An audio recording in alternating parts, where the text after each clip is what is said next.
So now that our technical difficulties are behind us, knock on wood, I'd like to introduce myself. I am Bruce Carney, and I'm the person who started the Mountain View Solar Buyers Group.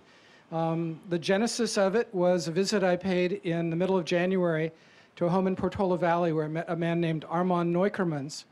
I was there to do an energy audit on his home as part of something that Actera of Palo Alto is going to be rolling out called the Green at Home Energy Audit Program.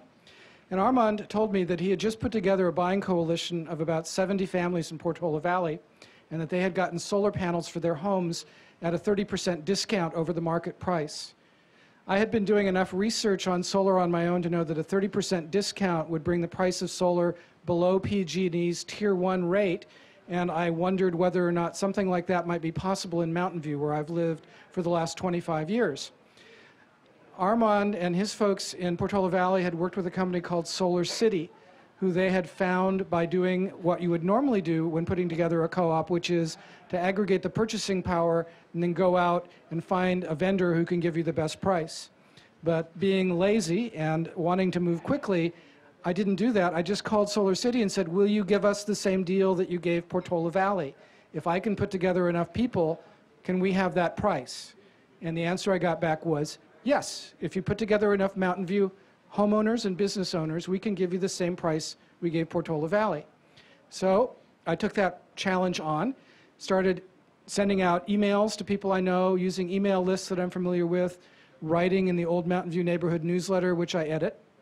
And as a result of that effort, 250 people came to the first public meeting about SolarCity, and subsequently 100 other people have come to 2 more meetings. One of the people who responded to all that marketing on my part was Steve Lacey, who's a Googler. And Steve now has solar on his home, and he's just waiting for the city inspector and PG&E to come and turn it on. About 40 homes in Mountain View have signed up for this program so far, and it looks like it's almost certain we'll meet the threshold and get the maximum discount. My wife and myself are certainly one of those families who have signed up. I doubt that anyone in this room needs to be told about the environmental benefits of solar. I think what you're probably here to hear more about is the financial aspects of the program. And Lyndon Rive, who is the CEO of SolarCity, is sitting to my left and will soon be standing right where I am. And he will tell you everything you ever wanted to know about this program and more. And at the end of the presentation, both he and I would be happy to stick around and answer any questions you might have. Let me preempt one question, which is, Bruce, what is your role?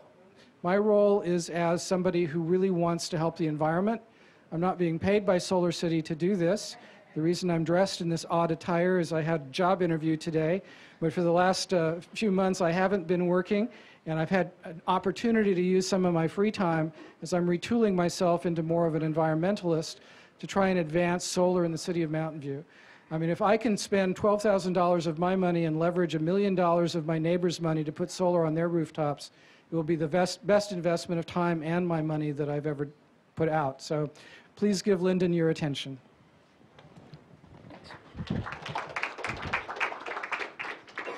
Thanks, everybody, for coming out. When Bruce contacted me, we just completed the Portola Valley program, and the demand actually blew me away. It seems that there's a lot of awareness out today. Most of us have seen Inconvenient Truth. Actually, show of hands, who's seen that? Here. So it's what people are starting to know is the problems there. They're looking for solutions. They're looking to take action. And those community programs get the community together to leverage the buying power of the community to get a discount that a commercial company would normally get. So what I'm going to cover today is mainly talking about how solar works, the incentives in place today, and the cost savings that you will have as a co-op. If questions will come up, and I will cover most of the answers during the presentation, so we can hold questions to the end. That'd be great.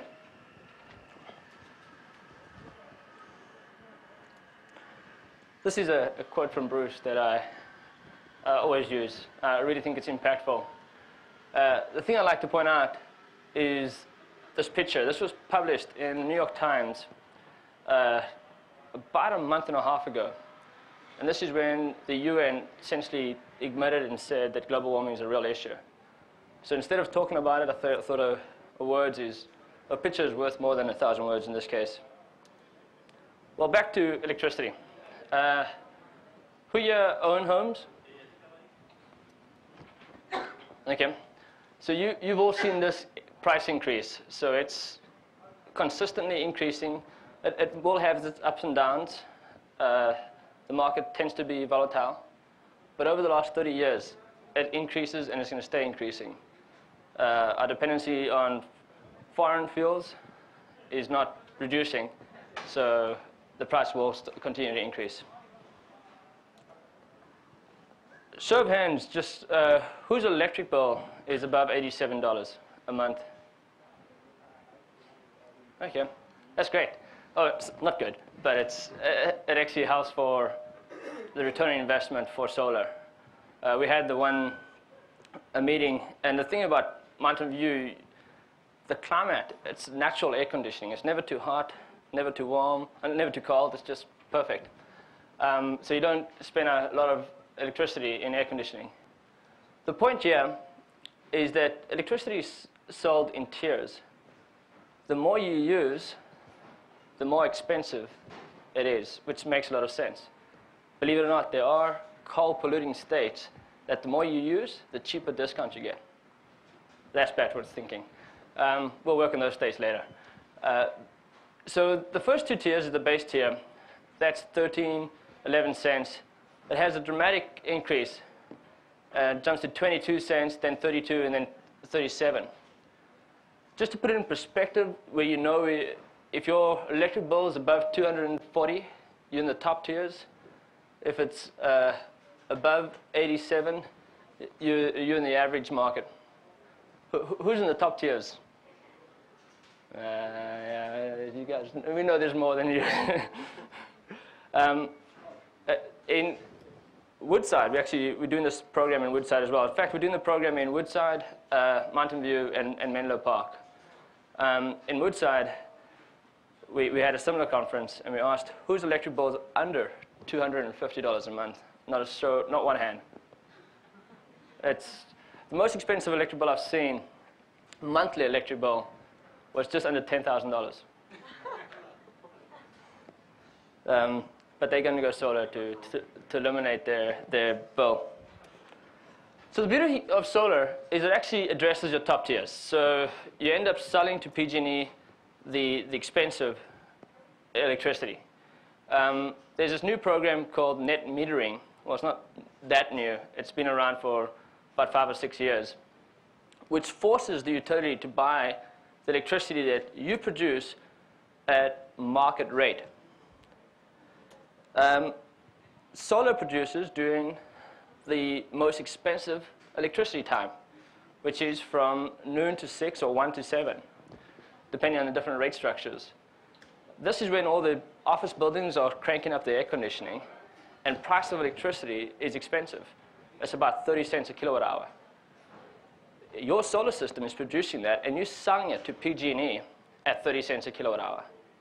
At night, when you come back, you consume it at 10 cents a kilowatt hour. It's perfect. You sell or buy low, sell high. You've all heard that before. I got it right in solar. I'm still working that stock thing.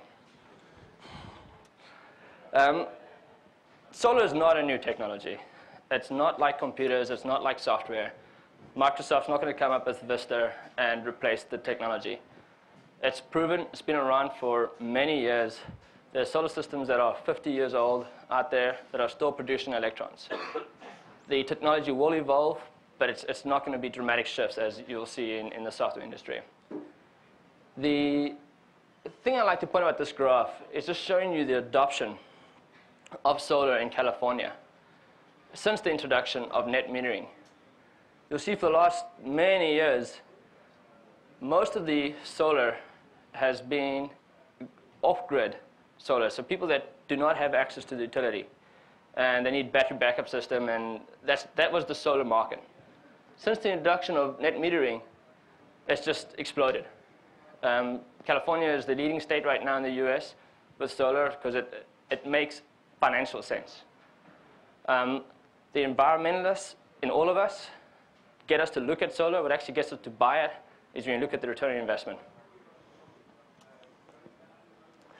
So how does it work? Has anybody seen a solar system before? Do most of you know how it actually looks? Exactly, it's a panel on the roof. To me, it's very good looking. In fact, it's more good looking than tiles. In fact, if you see a roof without solar, it's an ugly roof. So the solar system goes on top of your roof. It's not that thick. This is just illustration.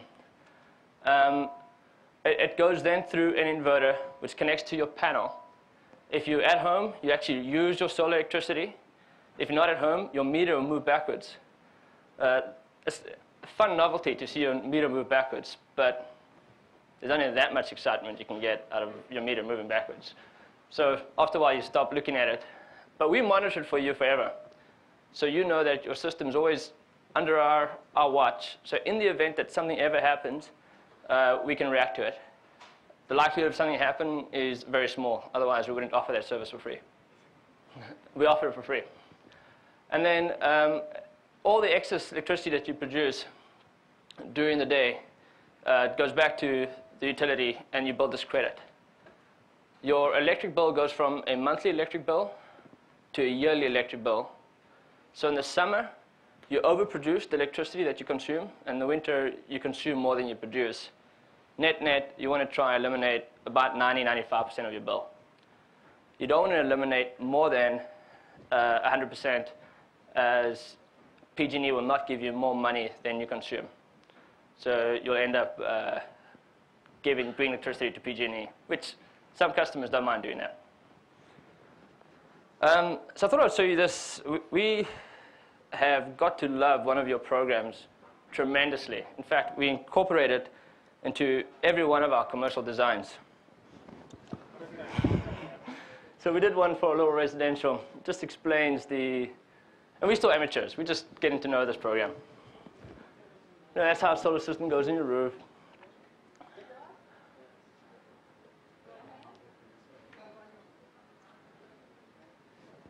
See the cool shading analysis? This is not us, of course. You know this. For those who don't know, this is your tool, SketchUp. You all familiar with SketchUp?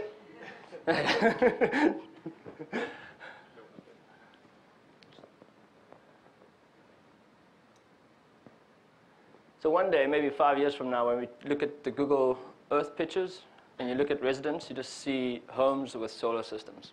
That'll be a very happy day. So the sun goes there, as I mentioned earlier, goes to your inverter. The inverter converts DC current to alternating current. In there is a slight efficiency loss, and I'll discuss that in a minute. Then it actually moves your meter backwards.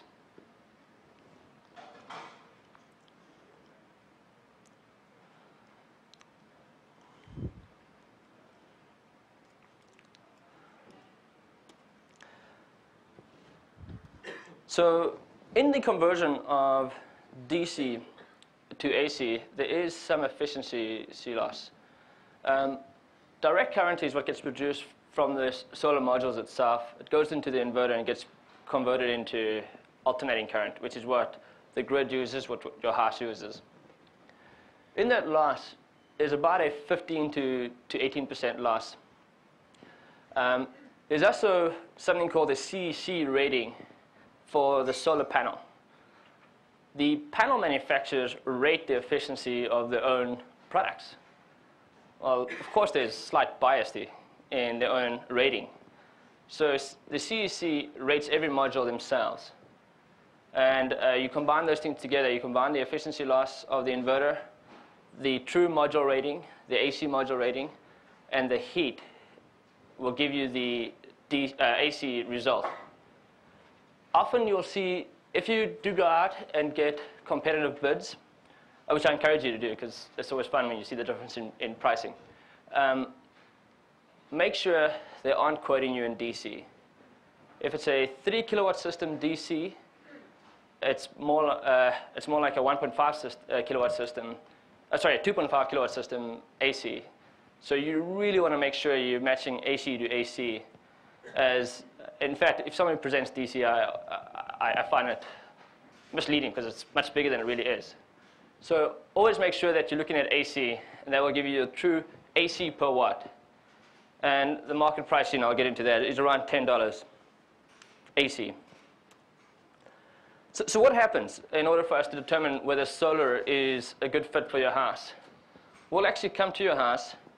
We'll look at the shading, tilt, orientation, location, everything about it in order to determine the production of your solar system.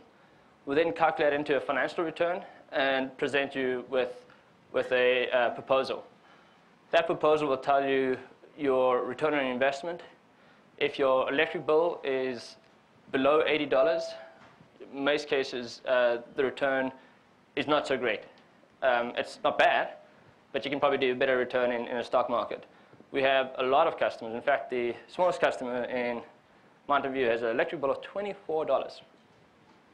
They're not going to receive a return, but they don't care. So these factors also have an impact towards your rebate. Today, the rebate is $2.50 a watt if you live in Orange County.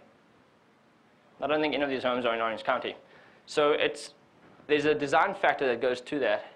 And so it's in this area, you should see around 245, 240, or 248. It all depends on your location, the orientation, the tilt, and shading aspects. And this is a public website that the PG&E hosts, or the California Solar Initiative hosts, in order to address it. Go ahead. I don't understand. Why don't they just do apples for apples? You give them that much electricity, the rebate is how the market price of whatever the electricity is. So there's a difference between the rebate and the electrons produced. So you still get paid the electrons produced from the utility. That's based on a production, so that's every month. Mm-hmm. The rebate is a guesstimate because they're not going to monitor your system. In commercial, it goes from a one-time payment to a monthly payment, which is called the performance-based incentive. It pays monthly. And then they pay you per kilowatt hour. But in residential, it's just too difficult for them to track. So they just look at your system, they give it a design factor. Based on that design factor, they give you money. We take care of this for you. It's an absolute nightmare. It's a lot of paperwork, but we'll streamline it for you, print it out. The money they give you is applied towards the cost of the system? Exactly. Yeah. In fact, I'll cover that in a couple of slides. So, a little about SolarCity. Why us? We've been doing this for a long time. The company has acquired 2 existing companies that have been in this area for over 6 years. In fact, Palo Alto Solar owns 40% of the market in Palo Alto. So they joined our company. We offer certain things that no one else does today. It won't be long before they do, which I like it. It brings up the level of quality in the solar industry. So performance guarantee. We're the only one that offers a performance guarantee. We'll monitor your system, make sure it's performing. In the event that it's not performing, we'll get notified and then give you a call and take action. It's not an output guarantee, so I can't control the weather, but I'll make sure that it does perform.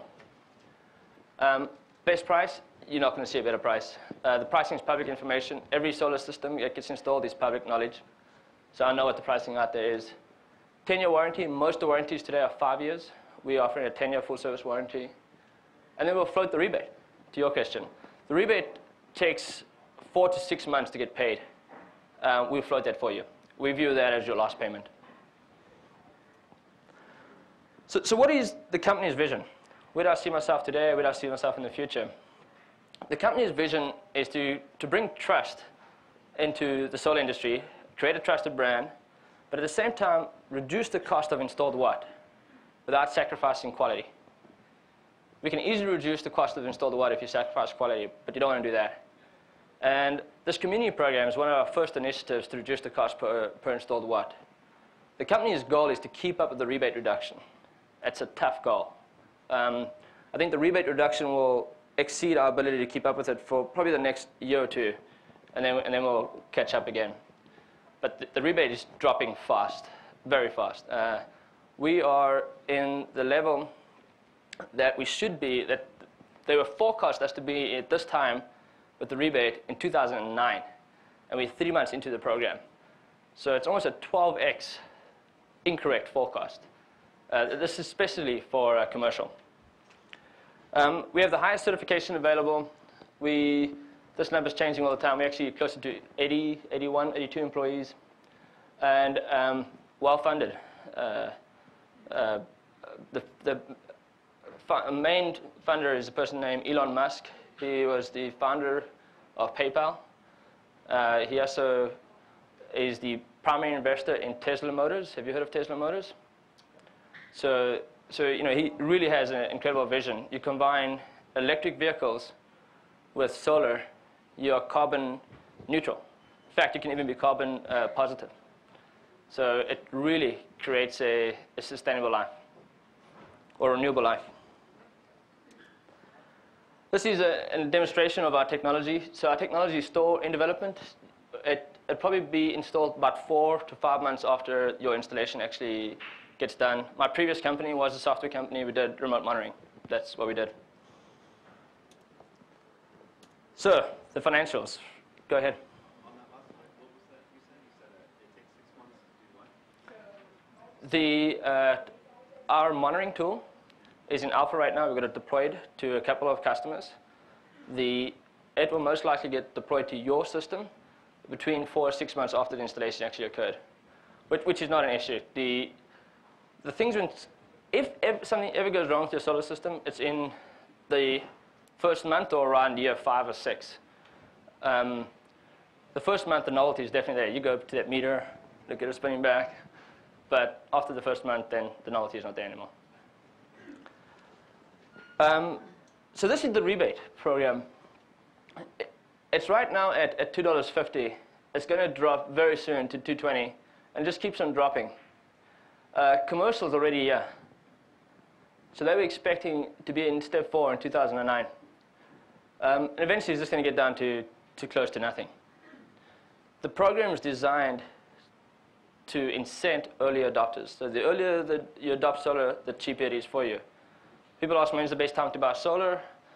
The best time to buy solar was 4 years ago. It really was. The rebate was $4.50 AC watt. So it paid for more than half the system. Now it's $2.50.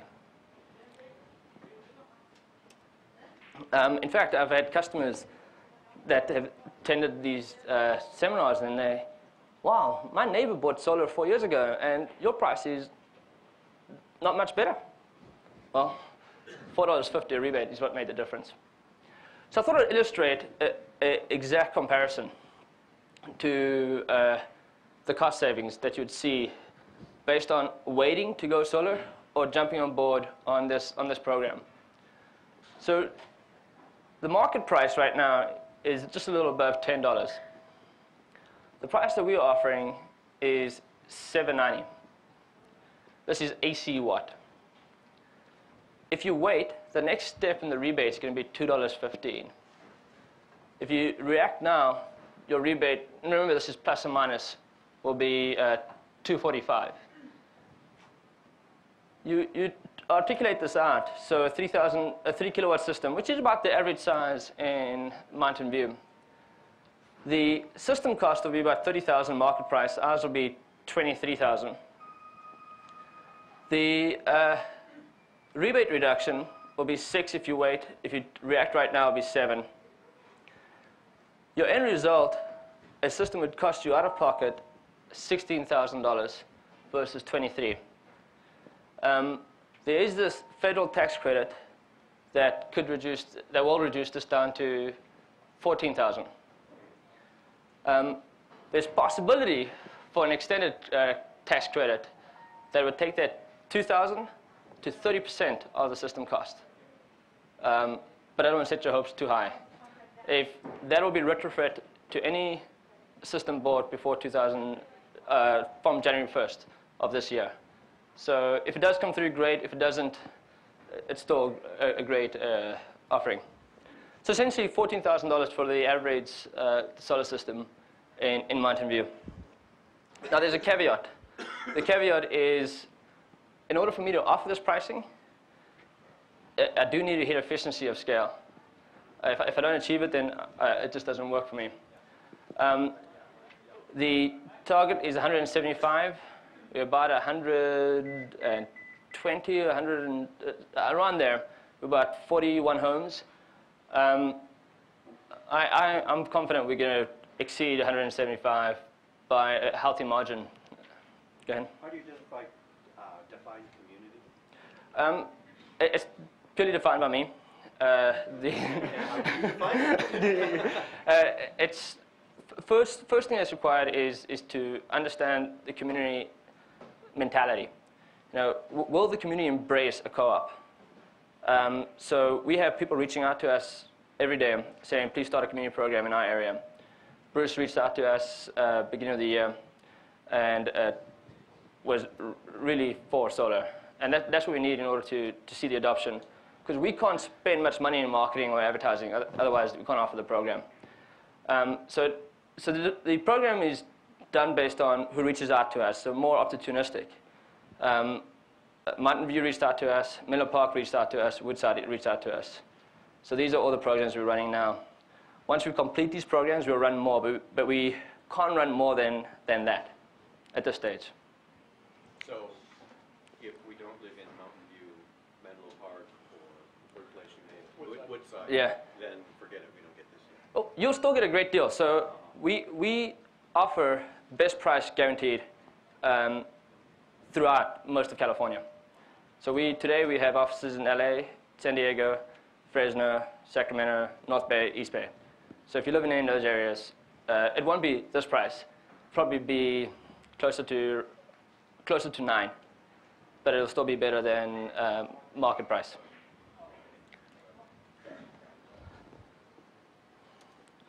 Thought I'd give a few more examples.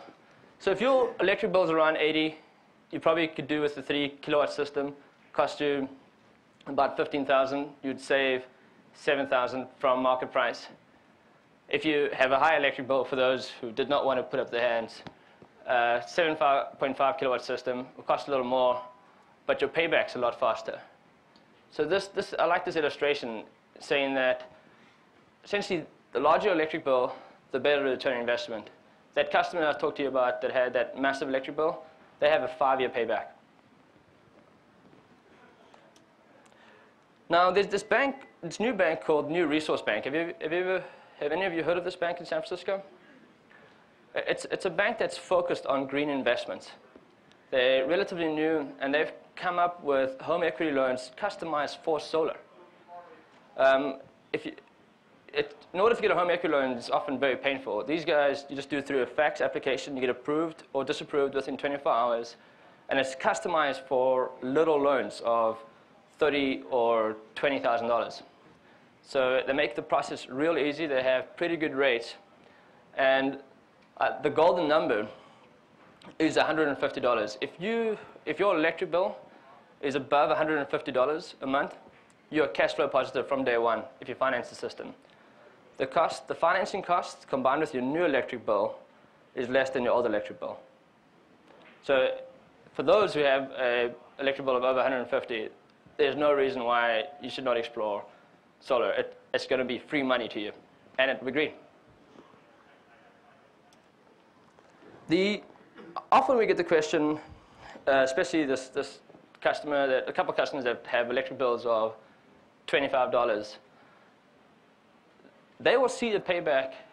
The equity in the home increases proportionally to the cost of the solar system.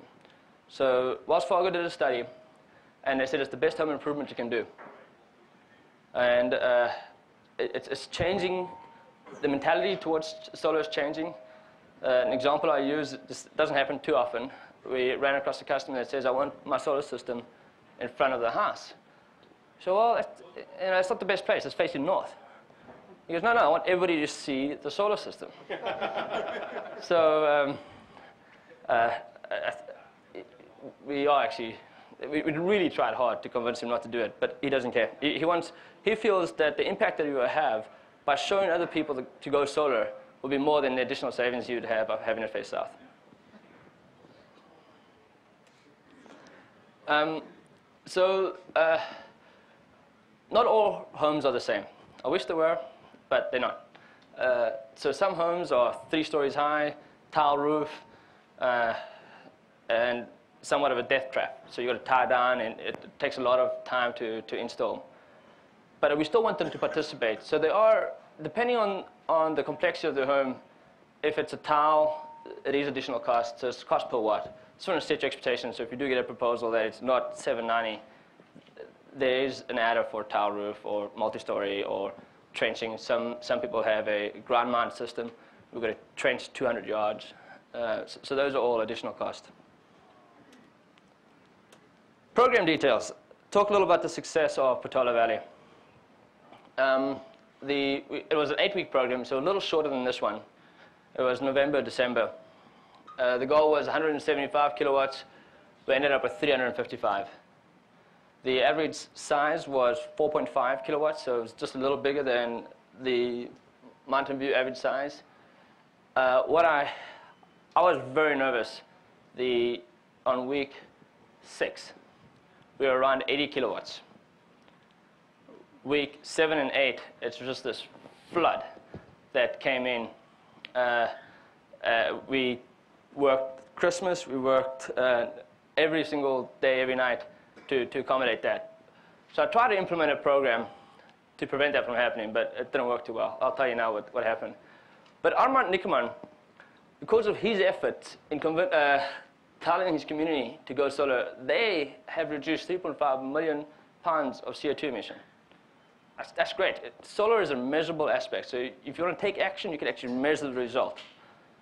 Often, some of the energy efficiencies out there, it's not that easy to measure the result. Solar is a clear measure, clear aspect or clear device to measure. So how does the actual process work? I used to have a $5,000 raffle line over there.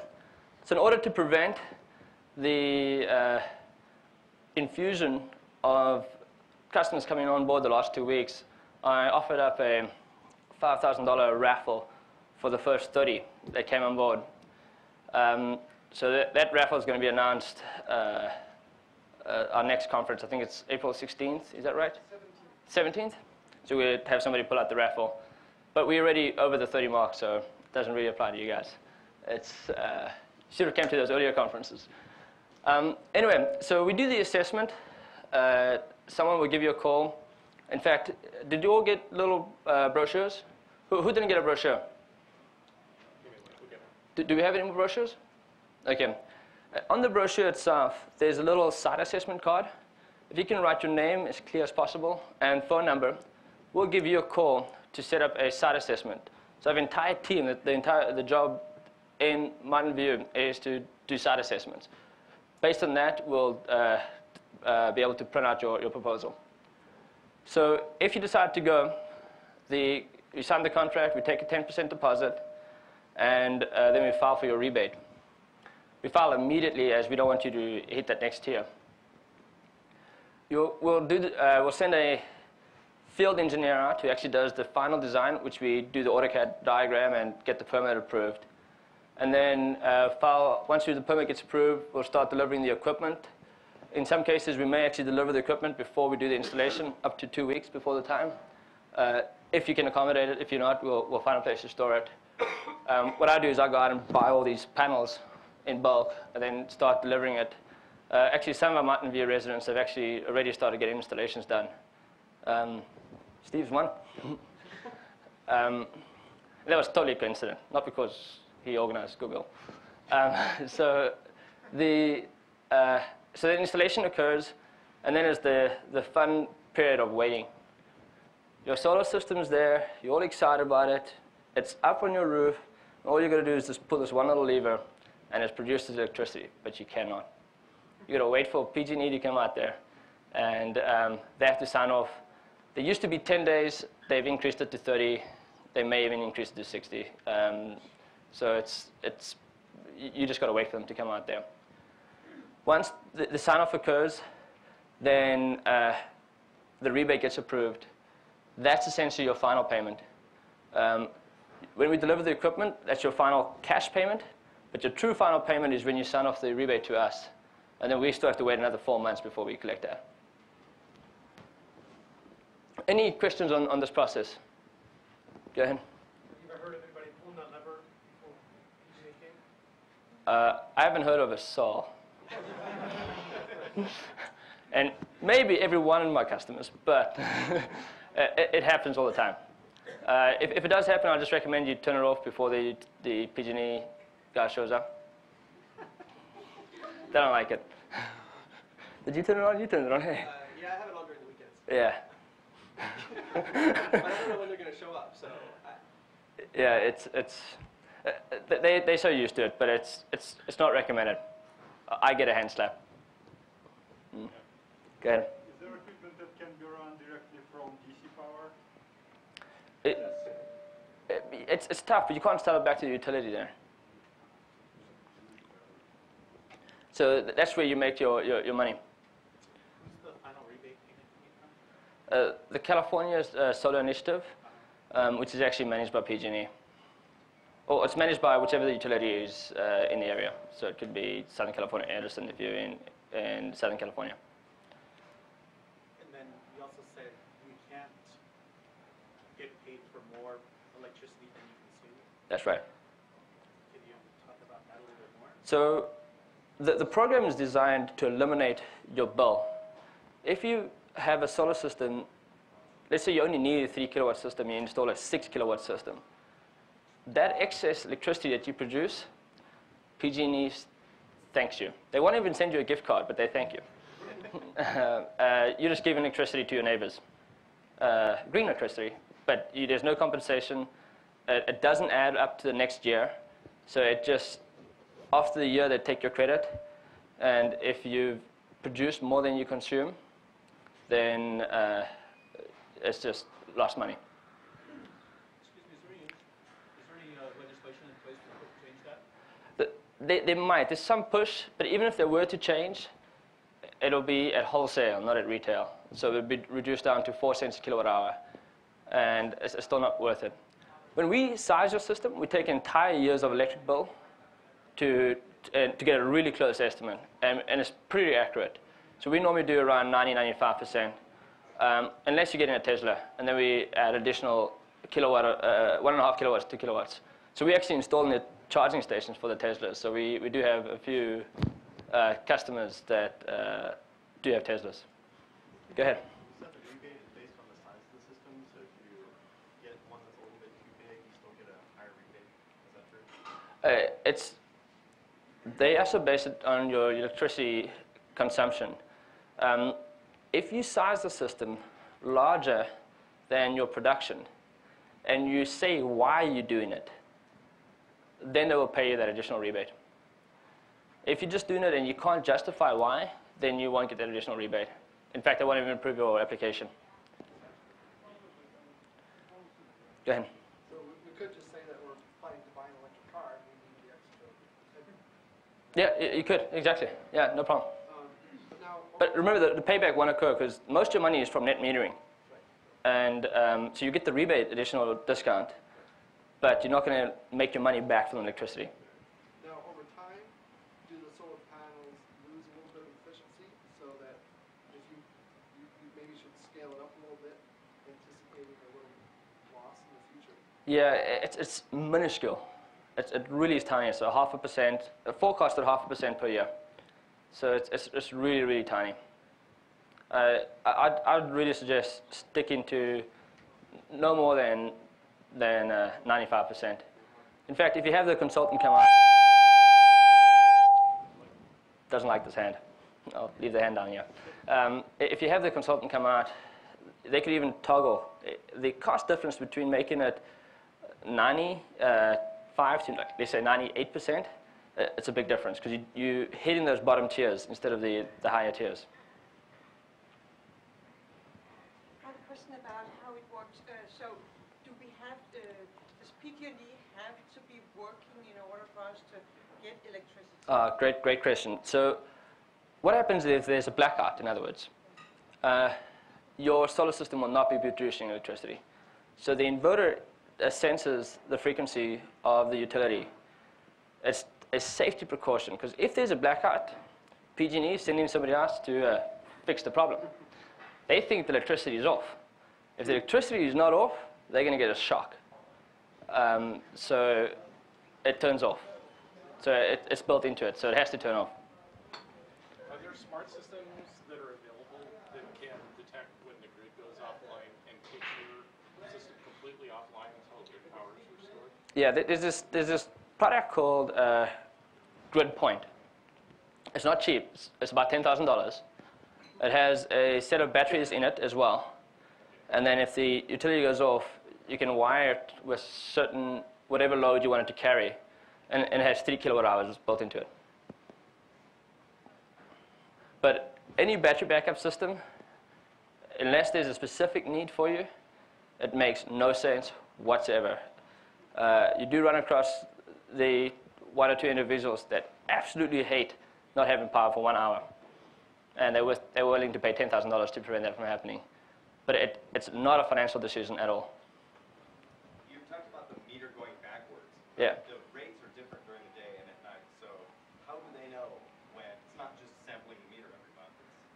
They must sample it per hour. Or They sample it per hour. So you get a different meter. So you get a time of use meter. oh, okay. So if you let someone where they require you to have a generator, you have an automatic transfer station, something like the Outback inverter apparently can power your house if you want to do it. Okay. Great question. I have to get back to you on that one. I'm actually expecting quite a few technical questions, which I will not be able to answer. One of my concerns is mounting it to the roof, Mm-hmm. Potential damage to the roof. Does your warranty cover just the system itself, or does it cover repairing the roof if it starts to leak? It covers repairing the roof in the areas that we worked. Yes. It's 10 years. Now, there's a slight caveat. Just as happened yesterday, we ran across a roof that it's a wood shake roof. It will most likely need to be replaced in the next 5 or 6 years. So I can't warranty that roof then. If the roof is as 10 years plus, then it's definitely warranted. If we have a roof that we think we might want to replace in the next 5 years, should we do that at the same time? Do that separately, or does your people do roofs too? We don't. If you know your roof's going to replace next year or 2, I'd recommend you do it now. If your roof's going to be replaced, 5, let's say 10 years, that's the tough one. Rule of thumb that you can use is that the cost of moving it on and off is between 5 or 10% of the entire cost. So you can run your own numbers to see, by waiting, losing all that rebate, missing the program, is it cheaper than just to move it on and off? And I don't know that answer, but it's an easy formula to answer yourself. Beyond installation, can you talk a little about the tilting and direction? Sure. So the directions, most directions work well, other than north. We're in a pretty good area. The best, of course, is west, southwest, but all the others still work pretty well. There's some efficiency loss. The worst is north. If your roof has a tilt, we tend to stick to the tilt itself. Remember, aesthetics is also a big aspect of the installation. You run across some horrendous-looking solar systems where they have this roof and this big structure, like mounting it up. I mean, it looks pretty nasty. So for the additional 2% gain, we'd rather stick to the slope of the roof. If it's a flat roof, we do put a slight tilt to it. And if you're putting in a new roof, then what tilt should you choose to be optimal? 22 degrees is a great optimization. Go ahead. It sounds like you're prepared to install on existing roofs. What about new construction, which may not be available for another 6 months or a year? The rebate program allows you to install the system within 18 months from the issuance of the rebate. That's new construction. Non-new construction is within 12 months. This question just came up an hour ago. by Bruce. I don't gain my efficiencies if I install the system after the group installation, because I send all the crews out, everybody works on it, so crew A can help crew B, all within a mile driving range. So I do rely on that. I'll still give you a good price though. Go ahead. This is a very egotistic question. People who have just moved into Solar Valley, will they still get a good price, or do they have to create a new community? No, they do get a good price. They actually get the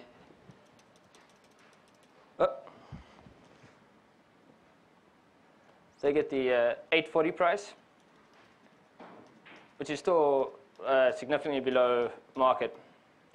So for the next 2 months, they'll be getting the 840 price, but not the 790. I mean, the reason for the program is for you to jump on board. If you miss it, then we'll still offer you a good price because we still have our team out there, but you didn't participate. Go ahead. So I'm looking to buy a house this year. Okay. And so I wouldn't have the last year's power history. Does that make it harder for you to? It's not. It's what we do is we actually take the previous owner's year's electric bill, and we, if you know anything about the previous owner, that helps. You know, if the previous owner was a single person, then and you may have a team of 4 or husband, wife, kids. You know, so it all depends on your livelihood and whether it's going to be a similar consumption. Often people ask me, I have a 2,000 square foot house. What should I size it at? Well, you know, in the Bay Area, you may have 6 servers in the bottom of the basement. It's it really varies based on your consumption. Actually, the best analogy is to use what you're using right now. That's actually what we use is the best analogy. Yeah. And my follow-up question for your house is, what sort of roof construction, what type of construction on the roof is easiest for you to work with? Composite shingles. That's the best. It gets ugly from there. So I'd say cement tile. Well, a standing seam metal roof. Standing seam metal roof. That's you don't see those too often in residential, but that is the next easiest. In fact, standing seam metal roof is even easier than composite shingle. Then it goes into cement tile, Spanish tile, and then our favorite, wood shingles. And then flat roofs are not fun either. What about tar and gravel? Tar and gravel, it's Here in the area, they have quite a few. yeah. So it's around there by cement tiles. Steel tile, cal patch? I didn't hear the question. Steel tile, cal patch? We don't run across that actually. I think just ran across one the other day. I don't run across those steel tiles too many times. Harder, easy, or expensive for non? We priced it. What we did for that one is we priced it at a typical tile. Does the solar panel make the underlying roof warm? It actually Or is it shielded? it's shielded. So some of our customers intentionally shift the panels to where, let's say, the master bedroom is underneath it, so that the master bedroom is still cooler at the dam. So it does shield. It absorbs all the light. And then there's a gap between the panel and the roof, and that allows for airflow. What is the date end of this co-op? 30 days from now, so end of the month, This co-op offer will be done. it'll be done. So then we close the program, and then we start all the installations. End of April. End of April? End of April. Yeah, 30 days from now. Yeah, it's the end of March right now, so 30th of April. So is it actually the boundaries of the city of Mountain View itself? Or what areas are you actually including in this? It's just Mountain View. Okay. Is there more than that? I don't know. The Mountain View area, I mean, could drift into Sunnyvale or... Is the address? I'm hoping for, but Does the address say Mountain View? that's what he wants to know. Yeah, if the address says Mountain View, it's Mountain View. Oh, okay. Where is the Menlo Park program in terms of? It got launched last week. It ends the end of May. So it's a month later. Commercial actually has been extended to the end of May for Mountain View as well. So like 20 years ago, it seemed like most of the talk around solar was around using it to heat water. And these days, I almost hear nobody installing solar hot water heaters and everyone installing, PV.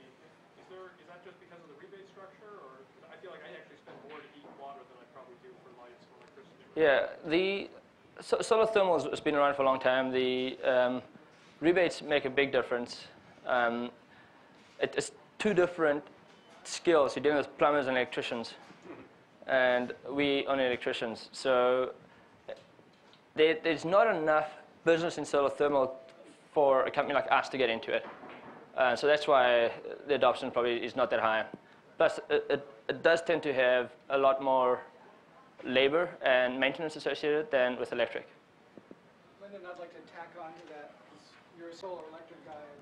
I looked into hot water heating, and if you can shift your use to demand hot water in the afternoon and evening, it may be an even better payback than solar electricity, but it really depends on that shift.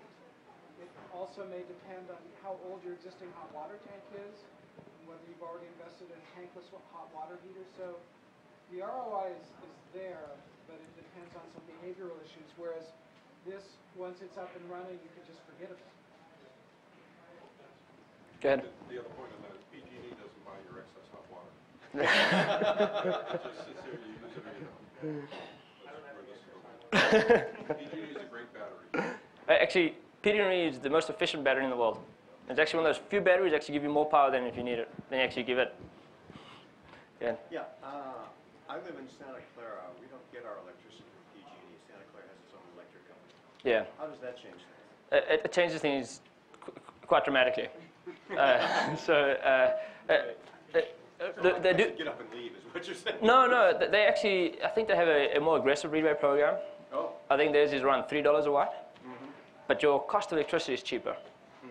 So the final ROI is probably another 3 or 4 years on top of PG&E, but the rebate program is a little healthier. Palo Alto Utility is in the same situation. Do you have any plans for a community in Santa Clara? I also live in Santa Clara. Our next community that we're launching, right now the talk is San Jose. So Willow Glen, is that right, Heather? So that'd be the next one. And then we're going to do a neighborhoods program in Atherton. So Atherton has the highest electrical per square foot in the entire Northern California.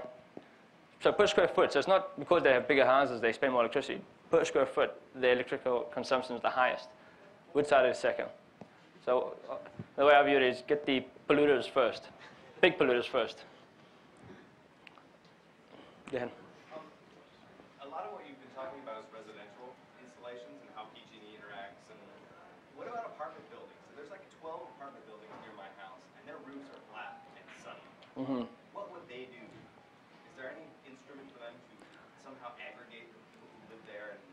It's real tough. So how the program works is, if it's an apartment building, it's based on per meter. So you can't do one big install and have everybody drain off everybody's electricity, unless it's full service apartment buildings, which are very rare, where everybody shares the same electric bill. It's just a cost to, it's like a levy. So then it's difficult. Plus you have to get buy-in from everyone. But if you own the apartment, no one can prevent you from doing it. So there's no homeowners association can prevent you from installing. There's law that passed that prevents them from doing it. But apartments are tough. Yeah. So much space. I mean, You think, exactly. We are speaking to some landlords that actually own the building themselves, and they're entertaining the idea of selling electricity to their tenants, where they move everything to a single meter. And because they're actually commercial, they can actually get commercial rates. But these landlords are kind of fat and happy, and they don't want to hassle with electricity. So I've heard things in newspapers where talking about new solar panels that are super flexible, where you can quite as efficient as the current solar panels, but the cost to actually buy them is much, much cheaper? Yes, so there's the existing thin film technology that's available, where the price difference is not much. It's a couple of pennies between traditional panels. There's new technology coming down the line, a company called NanoSolar and MioSolar. It'll be a long time before that gets adopted in the residential market. I'm excited about it because it will eliminate some of the strain that we face in the availability of panels, and that will help us keep up with the reduction of rebate. But it'll be a long time before it gets adopted in residential. Just square footage of your roof, you just do not have enough space. Go ahead. What's the technology, the panels you're using, who makes them, and what's the efficiency? So for this program we use BP Solar, and the efficiency is around 14%. But it's the top manufacturers today. Number one, based on volume, is Sharp, BP, SolarWorld, Kyocera,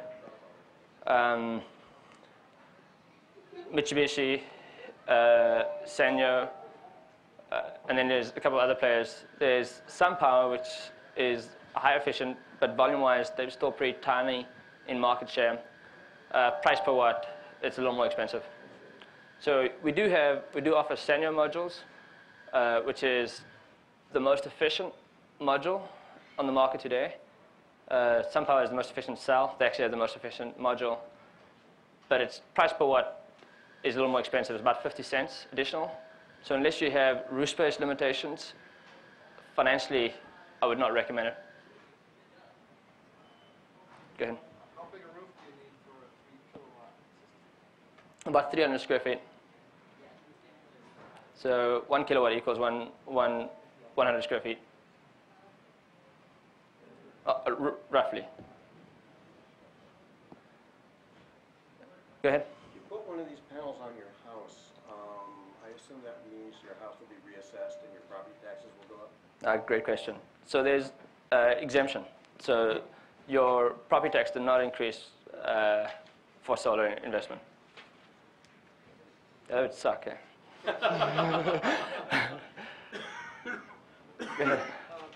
Some people mistakenly complain that it takes more energy to produce Great solar myth. panels than it does to get these on, which I believe is not true, but could you say something? Yeah, so in order to grow silicon, the amount of energy that it takes to create an ingot and then actually make the panels and go through that whole process is a fair amount of energy. So often, some of those who have published,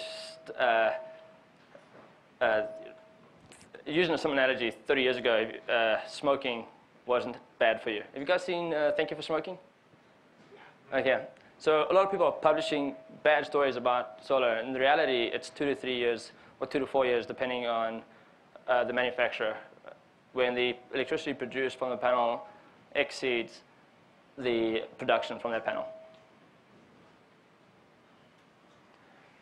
But yeah, Thank You for Smoking is a great movie. It just related to the energy industry, and it'll be the same thing 20 years from now. Yeah, okay, so I've got to wrap up. Last question. Have you run into any trouble with planning review anywhere? Yes, all the time, but we deal with that. So we take on the responsibility with either your homeowner association, with your permitting, your building department, with whoever we need to get the permit approved. Have you ever tried telling them that all solar installations in California are exempt from planning review, and how does that go? You got to play nice, because and I'm actually thinking on doing this in Southern California. Actually, I'm considering taking on a legal battle for one of the planning review people. They charge 5% of the system cost for the permit. It's outrageous. So just on top of this, it's going to take another $3,000 to $5,000. So I'm not going to play nice with them, and it's illegal. Yeah, it's physically illegal. Okay, well, thank you very much for everybody coming out today. Really appreciate it. if you want a site assessment, just give me the cards. And if you want the brochures, they're right there on the table.